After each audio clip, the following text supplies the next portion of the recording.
Julie, can you hear me, Julie? Yes, I can hear now.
Do you want to test it? Talk to Julie. Julie, can you hear me? Yes, I can. Okay. Yep. We're just going to play past the microphone. Okay.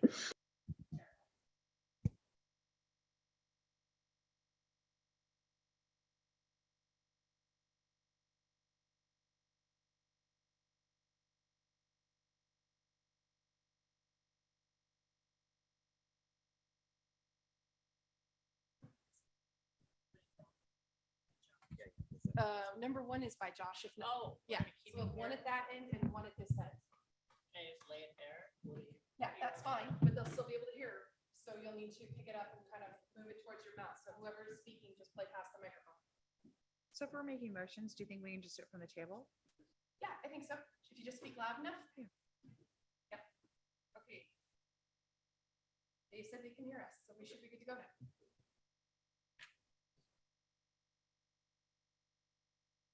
Live stream on. Yes, the live stream is live.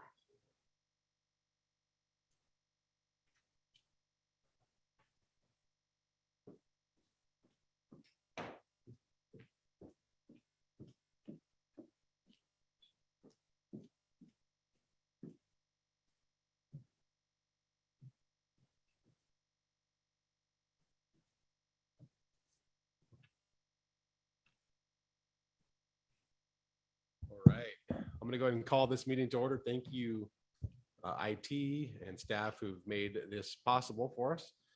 We'll do our best. Hopefully we don't have any issues. Maybe if we have some contact with Redlands, if we do have issues with audio, maybe a message or something like that to us, email or phone call so we can interject and address whatever we need to. But I'll go ahead and call the meeting to order. Let me first call roll. I am Joshua Stegner. I am present. Andre LaFleur is not present. Brock Grigsby is not present. Talia Henry. Present. Thank you. Dory Burnett. Thank you. Sarah Hayworth. Present. Thank you. Douglas Marino is not present. And Dina Kisas. Present. Thank you. And administration, Denise Burchett. Present. Dr. Gary Saunders. Present. Thank you. Truth Nube. Present. Thank you. And Craig Wilson. Present. Thank you.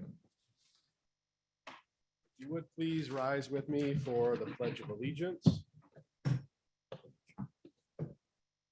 Right hand over your heart. I pledge allegiance to the flag of the United States of America and to the republic for which it stands, one nation, under God, indivisible, with liberty and justice for all.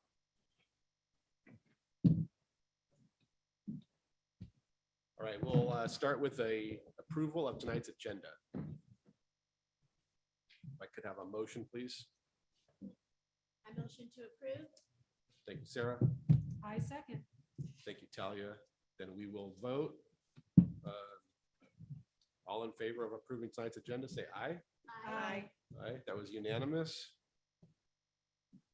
Thank you. The next item will be an approval of the minutes from the December 8th meeting. Could I please have a motion? I motion to approve. Thank you, Sarah. And a second. I second. Talia, thank you for the second. We'll go ahead and vote again. All in favor, say aye. Aye. Aye. Any nay? Again, that was unanimous. Our next item is communication from the public. I believe we have folks in Redlands who would like to speak. So I'm going to go ahead and start. We'll put a 3-minute timer up, so please be conscientious of that timer. I'm not sure who's down there in Redlands, but do we have anybody here, or is it just Redlands that's speaking? Just Redlands. Just Redlands. Redlands, can you hear me now? Perfect, Kim. Yeah, I can hear you. Okay. Number 1 is not loud enough, so they're not hearing you. They're So not hearing me. Okay, we'll go back. go ahead and go back to that and just play past the microphone. Okay, we'll do. I don't have a preference on who speaks first, so whoever's down there, you guys can just go one at a time, please. If you could just say your name, identify yourself, please, before you start to speak. That way we all know who it is speaking, and be conscientious of the 3-minute timer.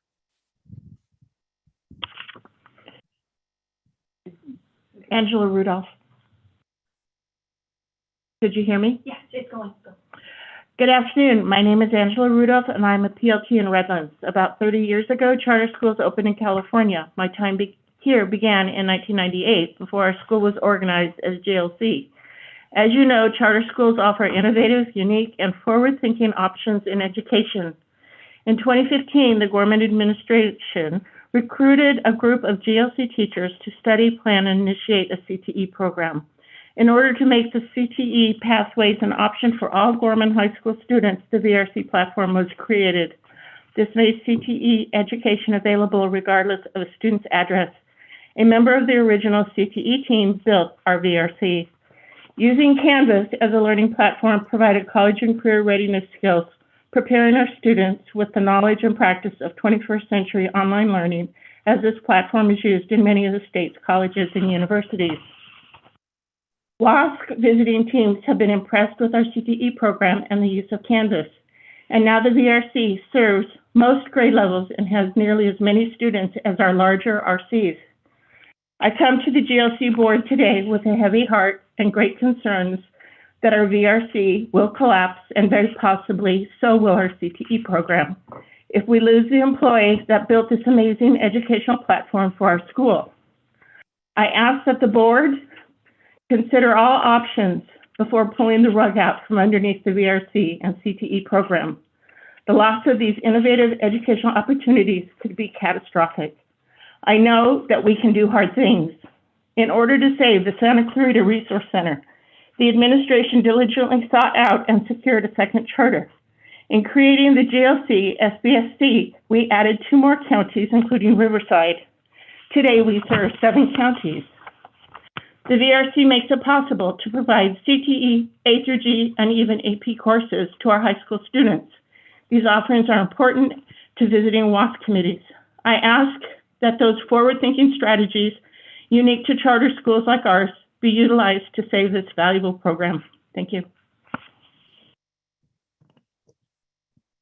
Thank you. Our next speaker, please prepare.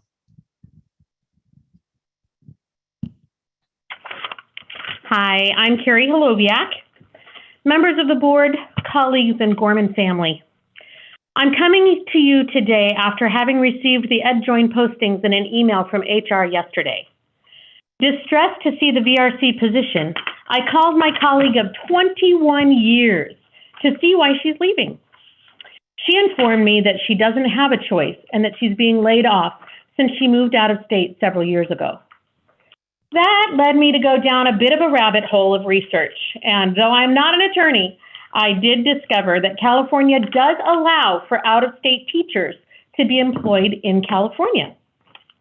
Our current VRC supervisor had the vision and skills to create our virtual resource center, a feature of Gorman that is unique, utilized by students in all of our geographic locations, and aids us in fulfilling our motto of bringing academic excellence home.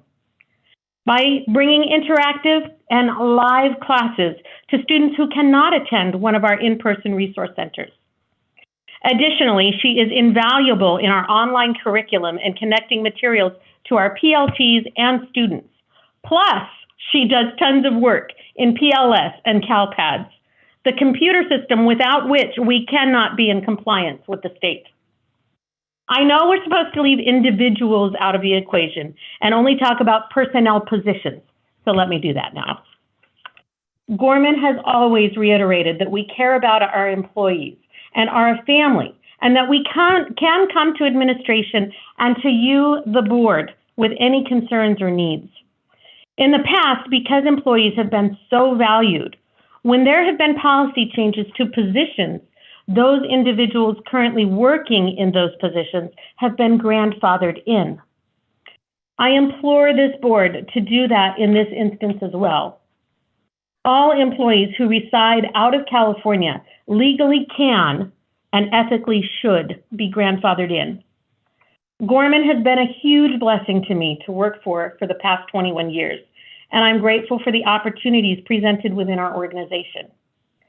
I know that the individuals affected by this new rule are amazing employees who have stayed on and continued to serve our community with ethics and skill, even though, as I have now learned, they were told at the beginning of the year that this would be their last year.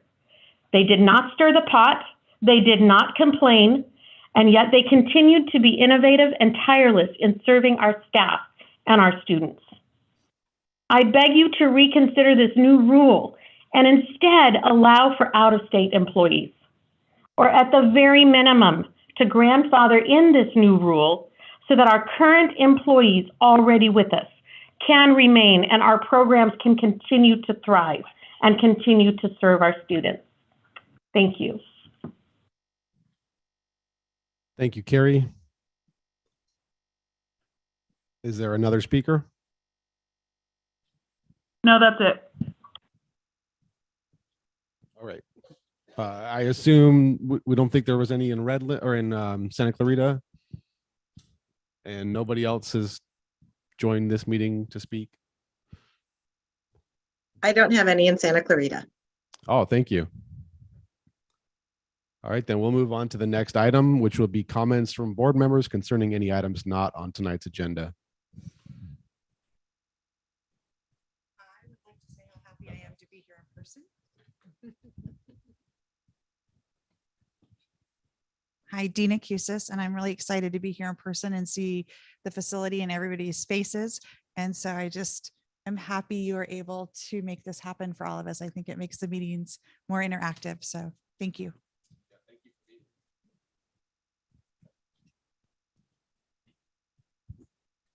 If somebody's sick, we're all going to be sick tomorrow. So. All right, we'll move on to, were there any other comments? Sorry, board members. All right, we'll move on to the consent agenda.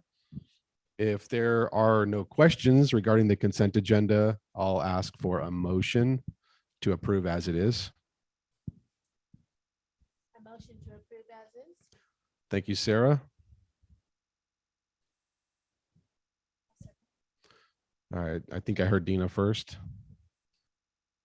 Then we'll go ahead and vote. All in favor of approving the consent agenda, say aye. Aye. Any nay? Any abstention? All right, the consent agenda is approved unanimously. Next, we'll move on to report and communication to the board from our executive director, interim executive director, and chief business officer. So I'll pass the mic. Executive Director.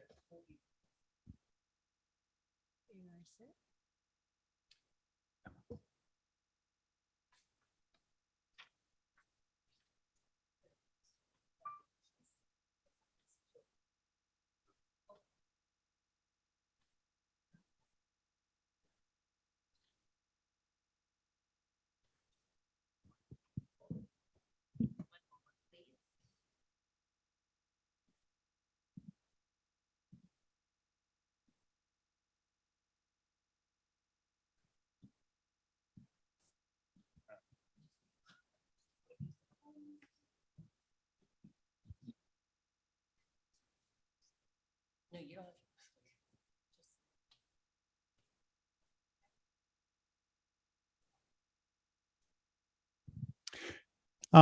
Yeah, just to highlight some of the things that are in the report. Grateful this year. In fact, Carrie Holoviak, who was here, was really helpful in helping me kind of restart our field trip program.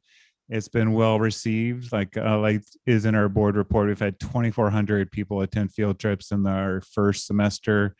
We have even more field trips going on this semester. We look at them as educational experiences. They're opportunities for families to see each other, which is, a little more unique in our environment and our model.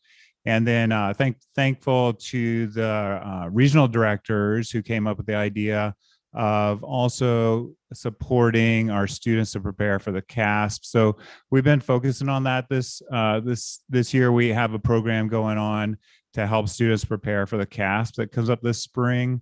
One of the things we also want to do is just recognize those students who've done well. So we're going to have a celebratory assembly here in a few weeks to recognize students who exceeded on that test last year, the state test. We've gotten going on our advisory council, which is an opportunity for parents, students, and employees to have input and voice, make recommendations. It aligns with our LCAP, which is a state required report, as well as will help give us information as our GLC charter also prepares for the WASC visit coming up at the beginning of next year. And then our enrollment numbers right now. So for the entire network, we're a little over 2,500. GLC almost at 1,200, SBSC a little over 1,300. And then with our VRC, we've increased those numbers up to 531 participants in the VRC, while in the other resource centers, we're over 500 in Lancaster, over 400 in Santa Clarita, and almost 300 in Redlands.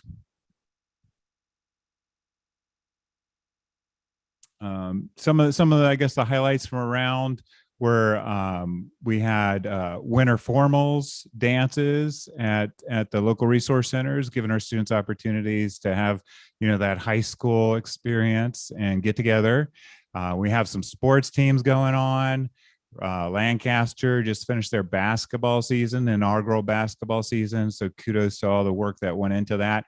Our soccer team in Santa Clarita made the playoffs for CIF. They're heading into baseball season. So there's a baseball team that's going to be getting going and starting their season there. Those are some of the main highlights. I know that Carrie Lewis is going to be also sharing a little bit of highlights from Redlands.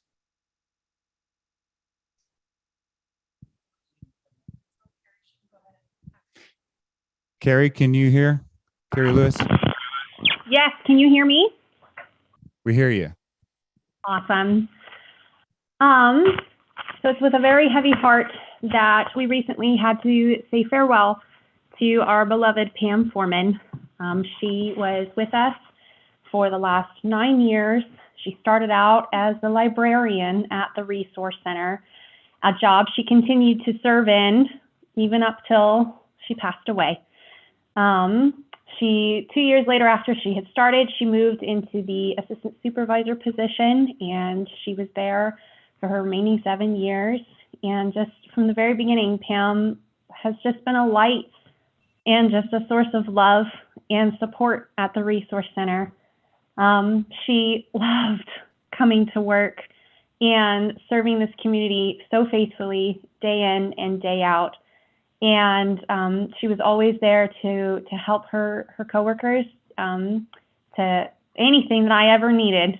At times, she read my mind. It was the scariest and coolest thing ever. And she was always just had a listening ear for students, especially for students that are just really struggling. Even when she needed to pull them aside and help them out with, help them, air quotes, with a discipline choice that they had made, she was still just so encouraging and just, she would always say, dude, what were you thinking? And, just talk with them and, support them and show them that they can still make really great decisions, and they're still, they're good kids and they're possible of great things. And she just was always so encouraging for them. And she just always brought so much joy. She is missed very much by all of us, all of the students and the staff, and her legacy lives on in the many, many lives that she has impacted for the better.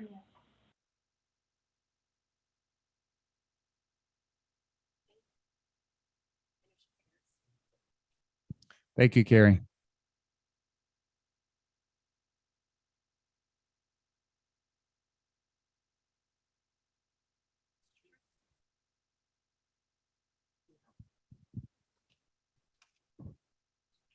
Well, thank you. You guys can hear me, right, in Redlands? Yes, we can. Okay, thank you. Well, my report has to do with the governor's workshop that we attended. I gave a full-blown presentation to the finance committee last week, but I'll kind of like touch on a few things for the sake of other board members.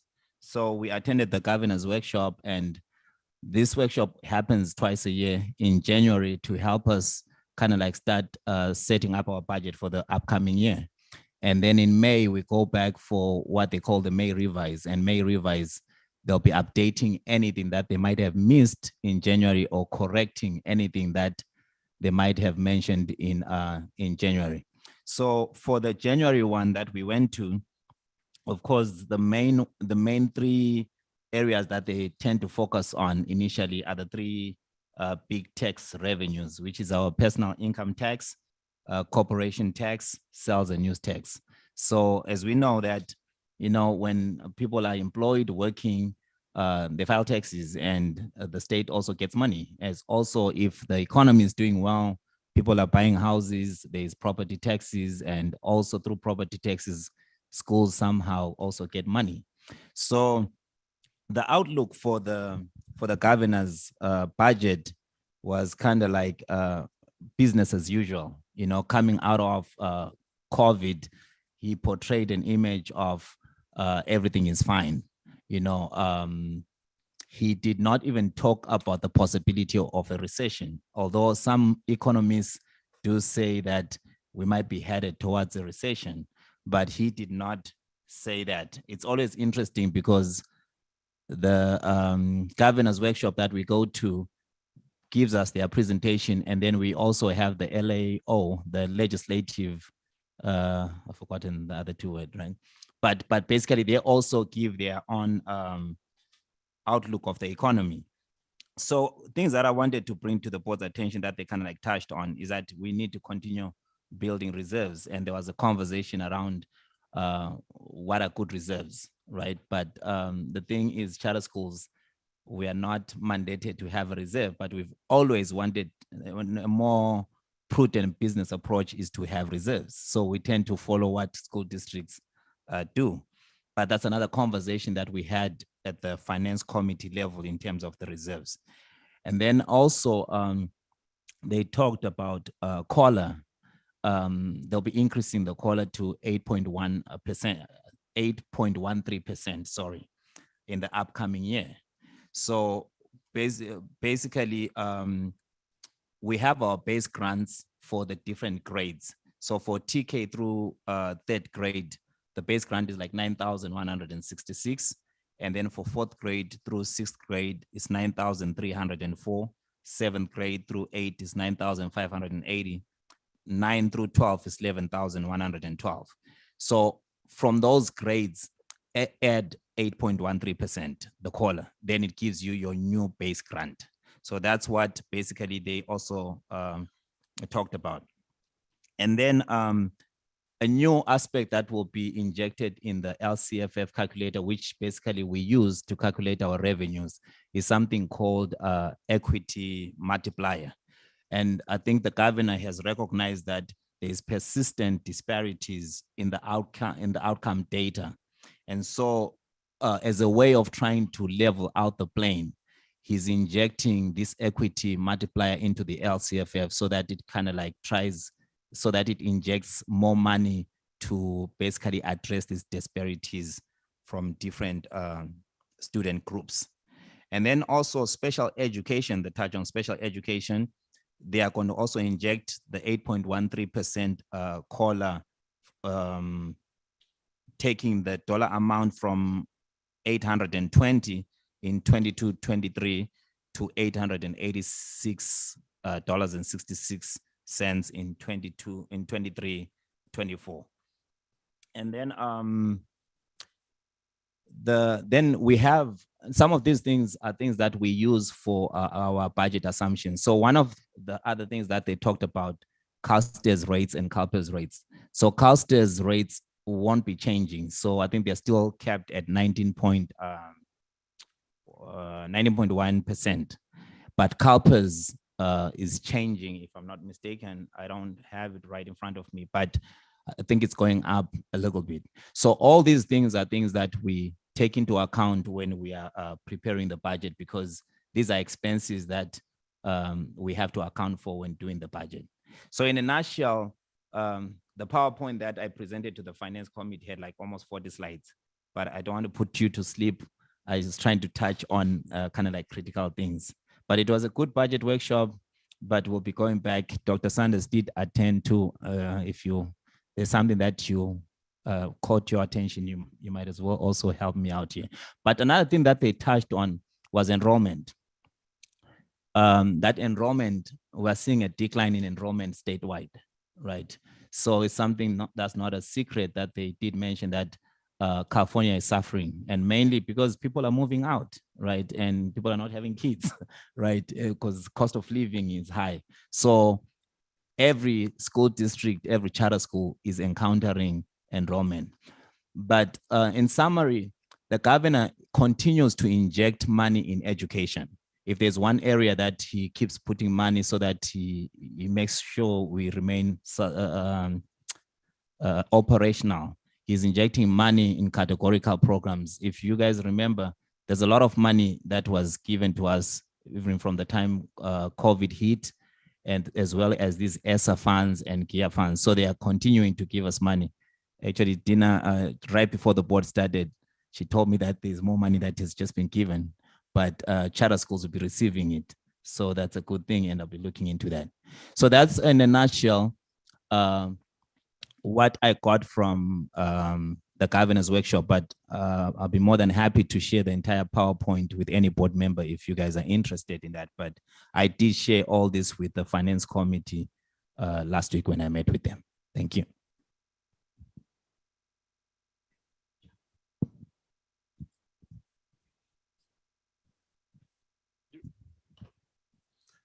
All right, thank you, administrators. Were there any questions or comments on any of that, board? All right, we'll move on to our information discussion action agenda. First item will be review, discussion, and updates from the board strategic planning committee. Denise. Hi. Yeah, so this year, the strategic planning committee consisted of Talia Henry, myself, Dr. Saunders, Brock Grigsby, Andrea LaFleur, and Jana Walker. And so the thing about this particular cycle of a strategic plan, it's a 3-year strategic plan. And so it's sunsetting, it's ending. So what we focused on is to kind of close out this plan now, because they're moving on, the team is moving on to develop a whole new plan. So this is the closing of this plan. We always start, with when we do our strategic planning, we start by including our vision statement, which is Gorman Learning Charter Network prepares students with the 21st century skills necessary for higher education and career readiness. And then our mission statement. So we try to always have that there in the forefront so we can bring in the things that we decide we're going to work on.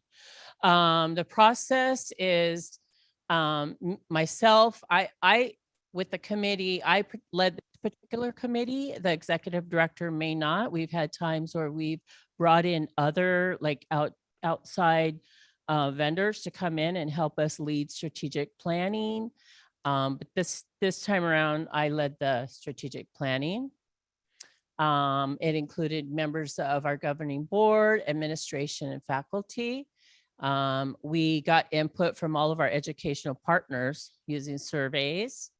And so we gathered all this data, and the data helped us to create our plans to support the broader goals of our whole organization. So in this particular strategic plan, we've identified the 5 different areas that we were going to address. These are common areas that schools use for strategic planning. You don't really particularly have to use these, but we kind of went with what educational entities would use. So 1, board development, administration and policy, faculty and staff, programs and curriculum, and communication.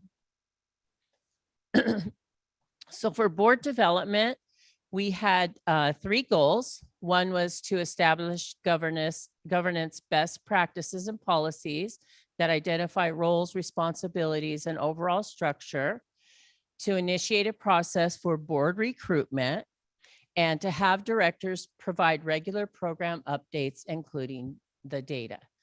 So our progress as of now is that one of the really great things I think that came out of all this was our board dashboards that, Ms. Walker, she developed the board dashboard. So the board members can go on at any time.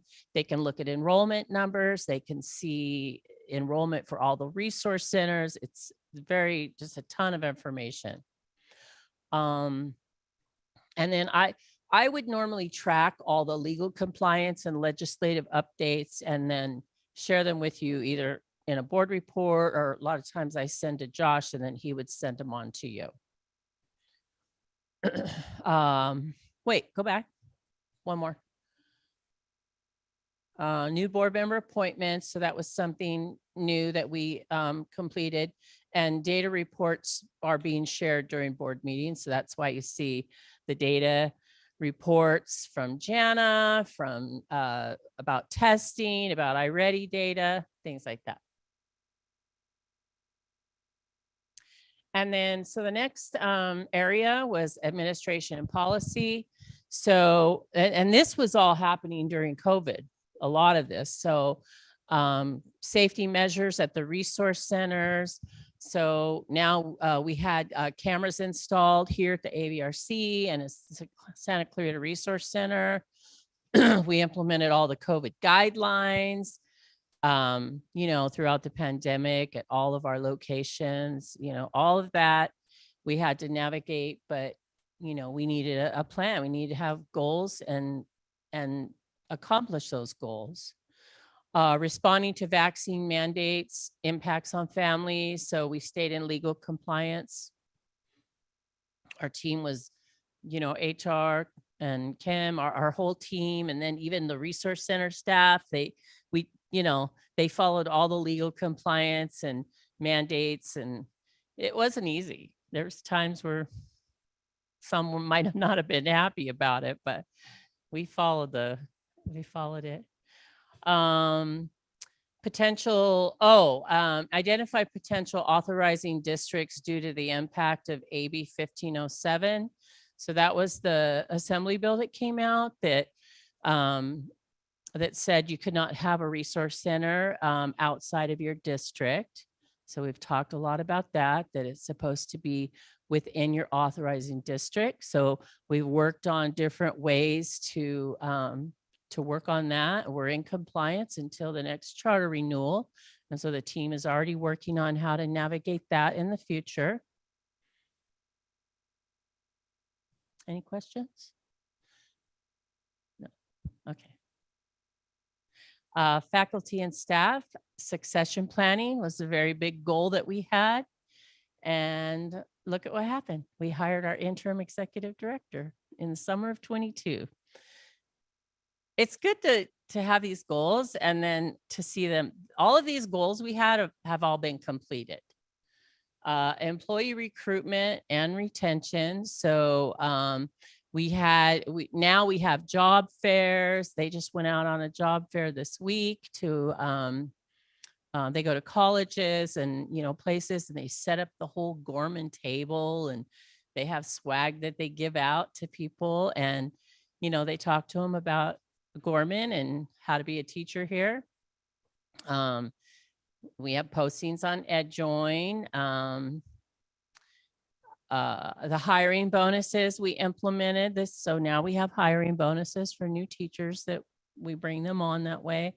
And then the COLA increase. So and that's part of the retention. We want to retain our teachers. We have some fabulous, all of them are fabulous, but I think the COLA increase was a really nice bonus for everyone.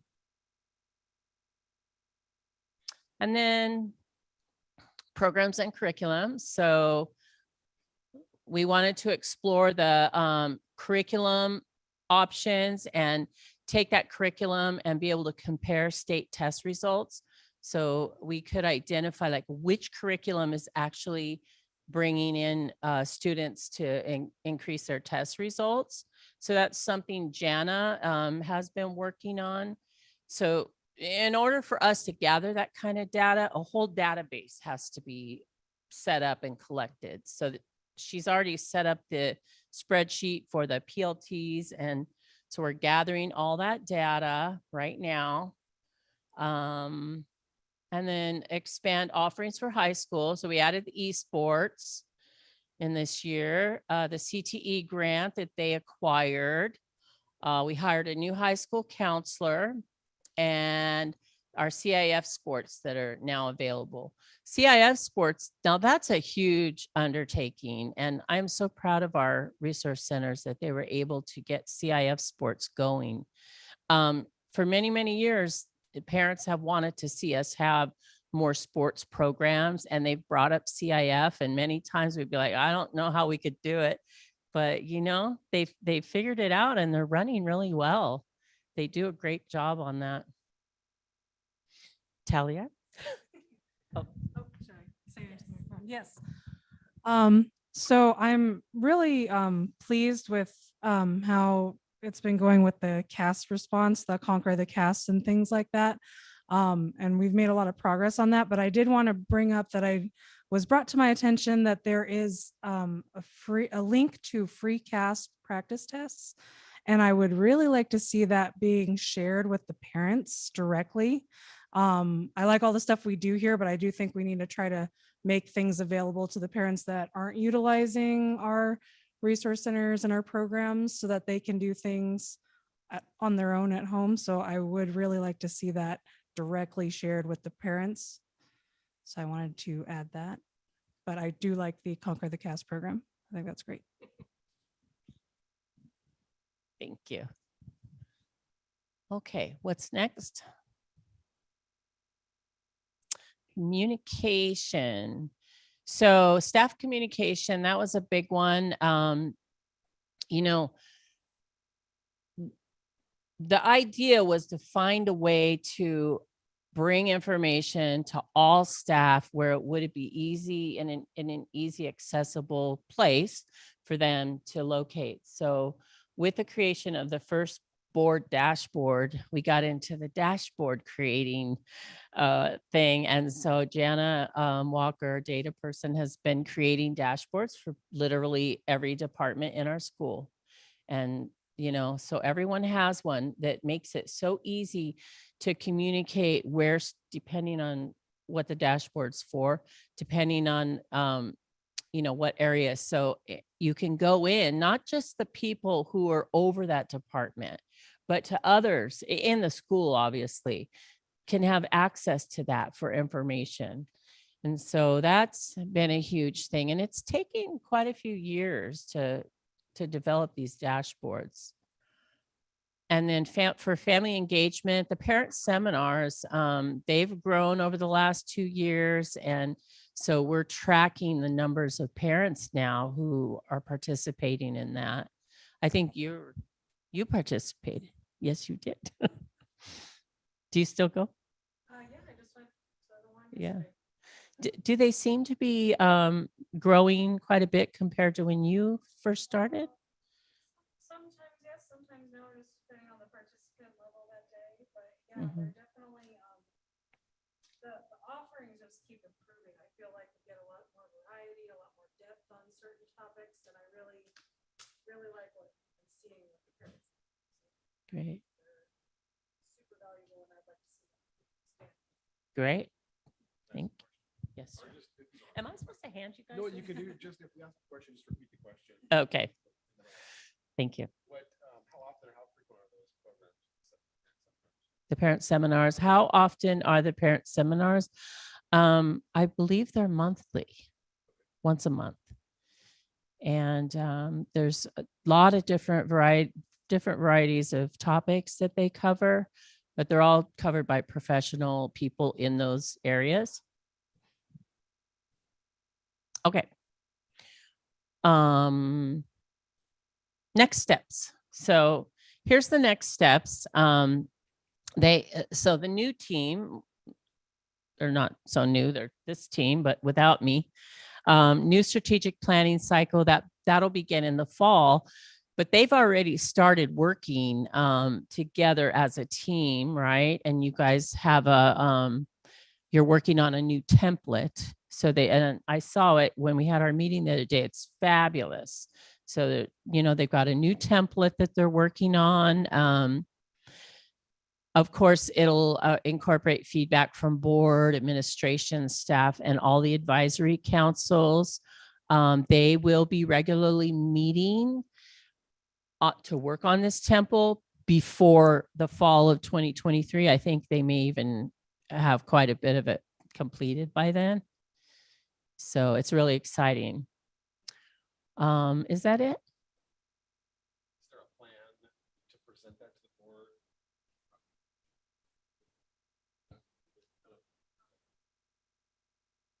Working on it, but we will present at some point. Yeah. as soon as we get to that point. Yeah. Because typically for June. We have a process that we're going to work through. Yeah, we do hope that is finalized by June. And we have been talking about a process to ensure that all educational partners have input into that. And we're looking at actually even some new systems of bringing in that voice so that people can hear other people's ideas and then respond to them. And it helps us just kind of like build our consensus to what should be the pillars of our strategic plan. So that's what we're moving towards. First is like identifying those main pillars that stem from our core values, and then use those pillars to kind of have sub goals that we can create smart time measured evidence points to show that we met those goals. Okay, so this is the end of the strategic plan from the last 3 years. Any questions? No. Okay.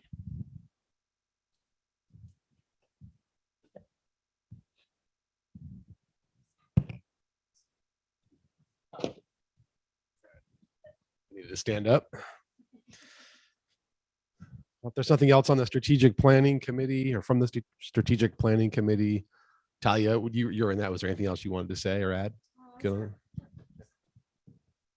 on. I'll just add that we're, obviously our charter's coming up for renewal, so we're very serious about making great progress with the strategic plan as we move towards that deadline. And we are really looking forward to getting a lot of input from the entire network. So I just wanted to.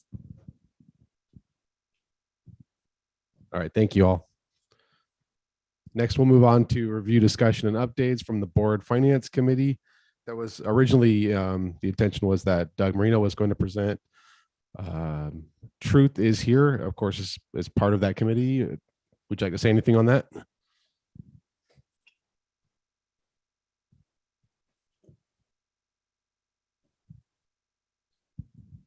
Thank you. Well, I'm not so sure what Doug was going to report on, but what I can maybe touch on based on our conversations in the finance committee. some of the things that we talked about when we met had to do with a tentative schedule for the finance committee, the frequency on our meeting times. We also talked about the finance committee reviewing the second interim report before we even bring it to the board. That way, if they have questions and they want to dig a little deeper, they can do that at that level. We also talked about the budget development. So part of the things that we kind of like delved into is how our budget is developed here at Common. They wanted more understanding as to how we develop the budget. And we also agreed to give a budget workshop. I've done that in the past at this board level, but it kind of took 2 hours or even 3 hours, depending on the questions that they had. But the finance committee thought it would be wise for that same workshop to be given to them so that they can even understand in detail and deeper the workings and the intricacies of our budget and what's involved and all that stuff. And then they, of course, they requested that I give another update on the governance workshop in May when we go. Actually, I just saw that they've given us the date. It's May 19 for the budget, for the governance workshop, May revise. And then lastly, we talked about the preview of the 23-24 government budget. Again, we'll be discussing that. But those are some of the areas that we touched on when we met as a finance committee, but I'm sure Doug was going to come in and elaborate on all those different points. So we did meet. They were not playing. They came and met with us.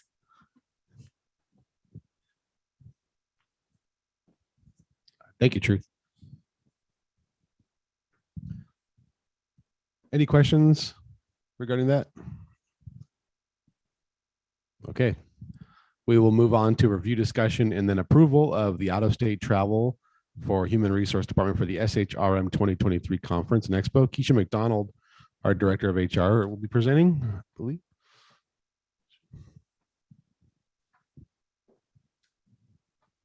Are you going to use?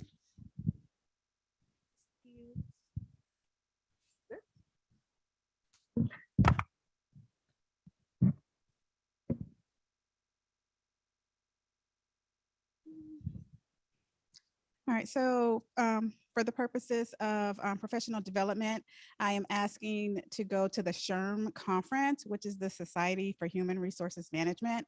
It's one of the largest organizations for HR professionals, where a lot of people have their professional certifications. And they do a national conference each year. It moves from state to state. This year, it happens to be in Nevada. So this particular conference will focus on things like DE&I, workplace culture, talent acquisition, leadership best practices, things we can bring back to the organization to try to implement those. And just to give you a comparison purposes, it will be similar to CSDC and CCSA. So although we go to both conferences, they both have different things to offer. With CCSA being the bigger of the two conferences, SHRM is the biggest HR conference nationally. So if the board pleases, I would ask permission to travel to that conference, which is going to be held in June of this year.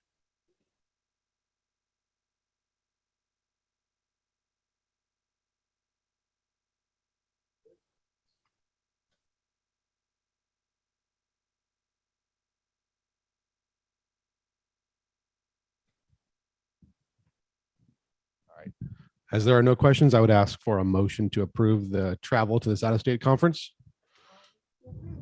Thank you, Talia. Thank you, Sarah.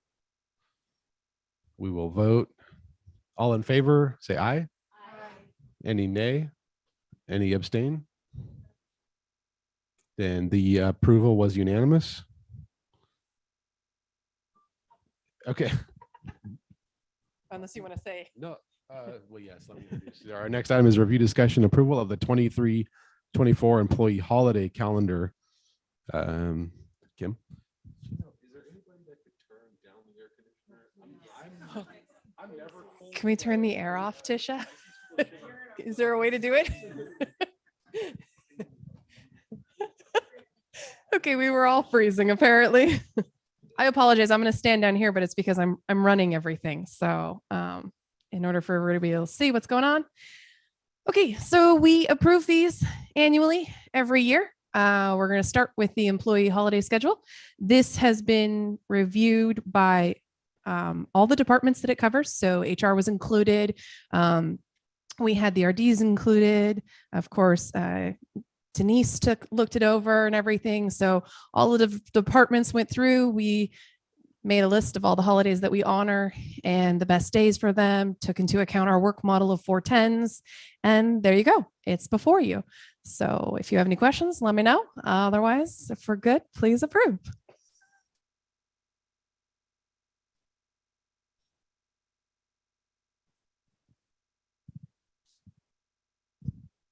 Are there any questions? All right, then I would ask for a motion. Thank you, Sarah. And thank you, Dory. All in favor, say aye. Any nay? Any abstain? All right, the ayes have it. It's unanimous. The holiday calendar is approved. Our next item is a review, discussion, and approval of the 23-24 academic calendar. Again, Kim. Thank you. Okay, and now we're moving on to the academic calendar for our students. We do have one for each school that's presented. They're identical. There's no changes to them. We just post them on the website so that legally it looks like we've got one for each school. So that's the only reason there's two of them, but otherwise they're identical. These calendars take into account attendance days before key dates throughout the year because attendance is how we get paid. So they are set up to account for our learning periods, the number of attendance days, how they fall, and holidays that affect those attendance days. I have to give a shout out to Michelle Mahorter, who does this for us. She's fantastic. And she always goes through with a very fine-toothed comb. Again, it was reviewed by multiple departments. We had the RDs check them for dates and LP period lineups, holidays lined up with the holiday schedule you just approved.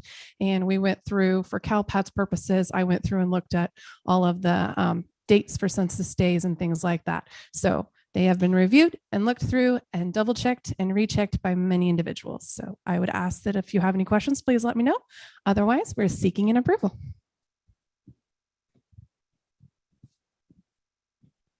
Seems like somebody always catches something on one of these. That's a problem. Despite all of the review, is there anything anybody sees?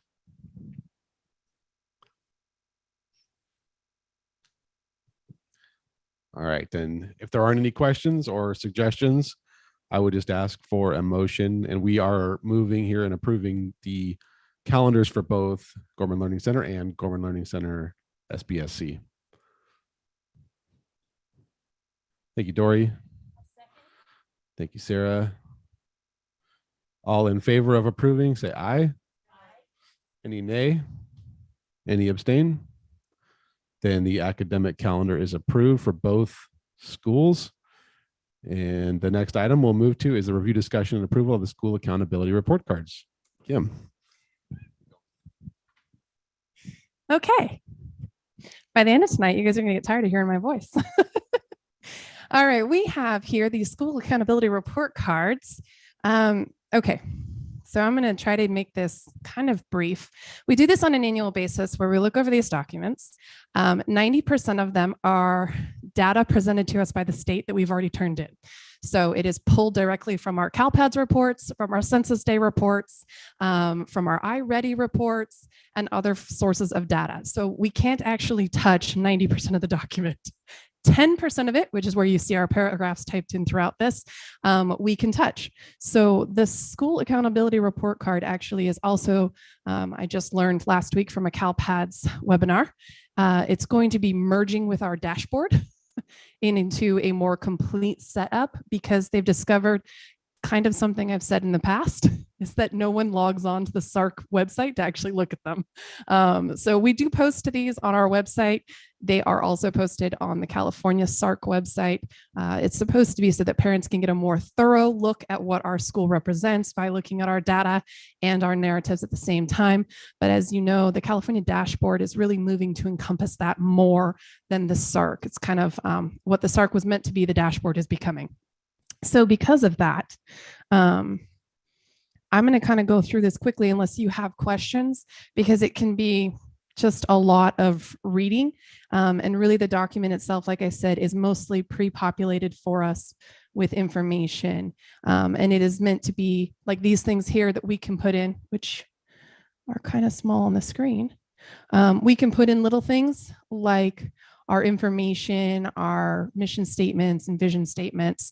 But again, most of it is pre-populated data, how many unduplicated pupils we have, what grade levels they're spanning, what our mix is as far as ethnicity and other dynamics. And again, you'll see these are pulled from the 2021-2022 school year.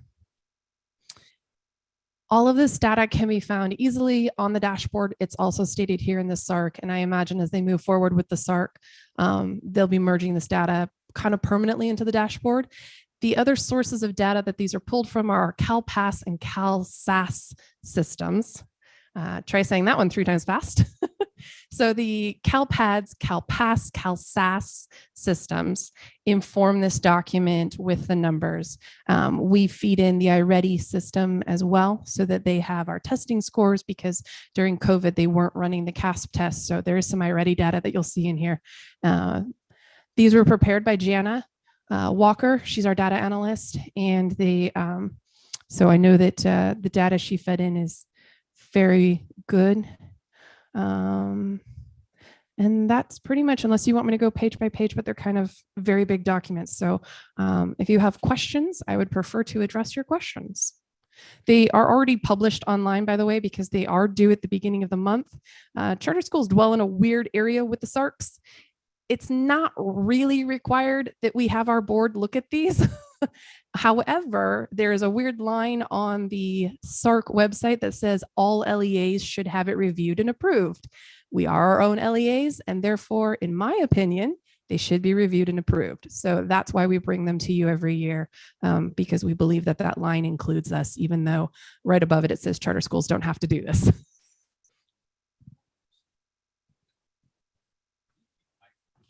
Oh, that's right. I can restate the question. Go ahead.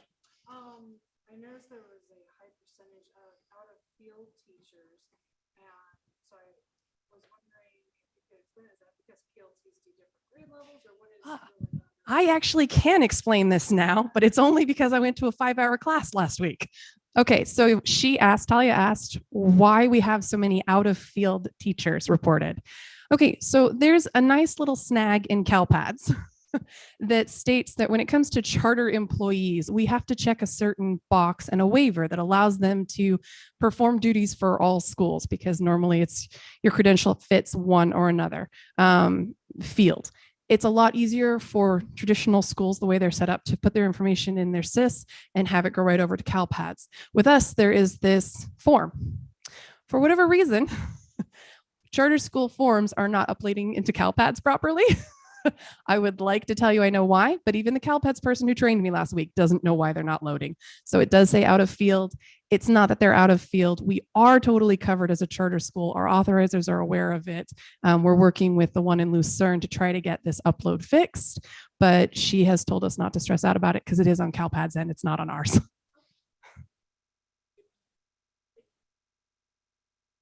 Any other questions?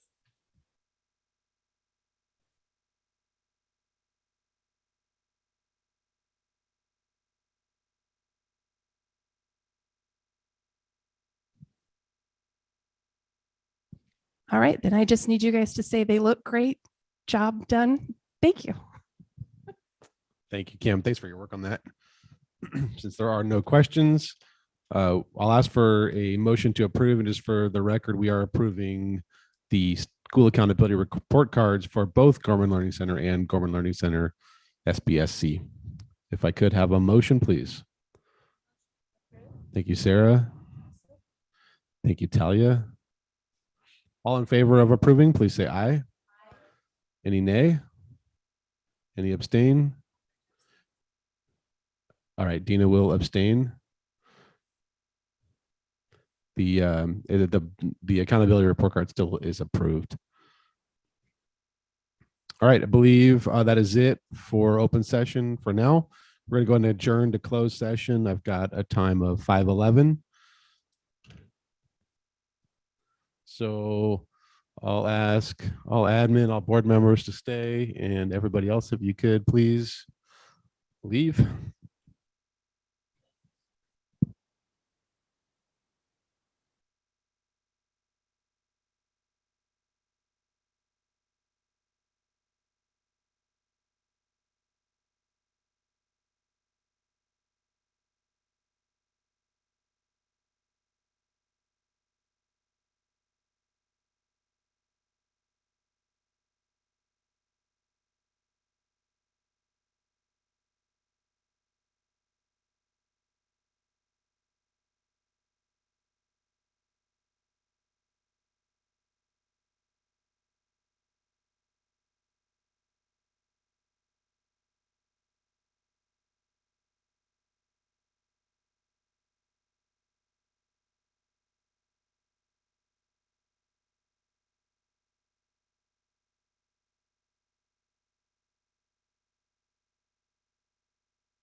Here. Okay.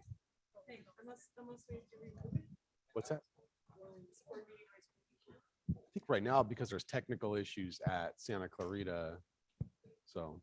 They don't have a room we can permanently set up in. Yeah. So it's harder because we have moved all of the technology over there. All right, we're going to reconvene to open session at 6:03. There was no action taken in closed session. So we'll move to our first, our only item here left, the review, discussion, approval of the lease renewal. But just based on the no action taken during closed session, we are not prepared to sign any kind of lease renewal at this point. So that concludes our action agenda. Items for next meeting.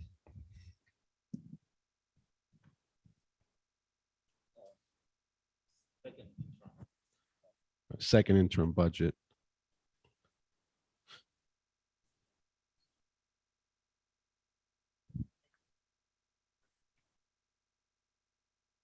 Anything else that we know about?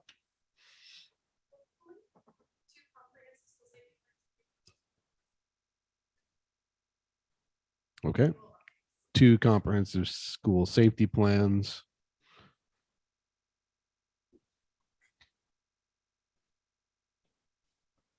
Anything else? All right. And tentative date, time and date for that. Okay. Let's talk.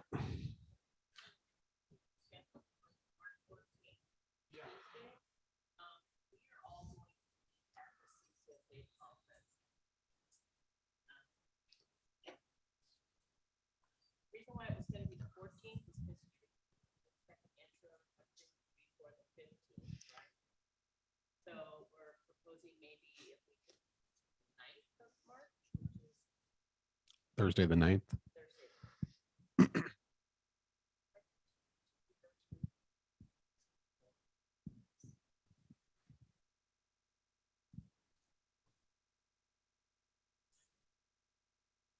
Where is that? Here.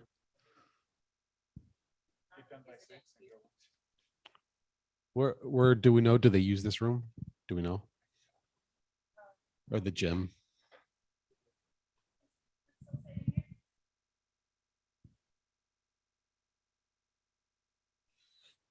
Well, we can tentatively put it there and then we can confirm with them. You know, if they're gonna use the location on the night, or if they use the gym.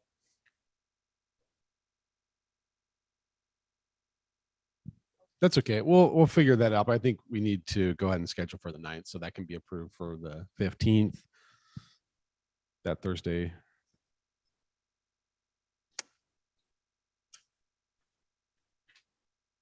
Okay. Anything else on that? If not, I'll call this meeting to adjournment. Thanks, everyone.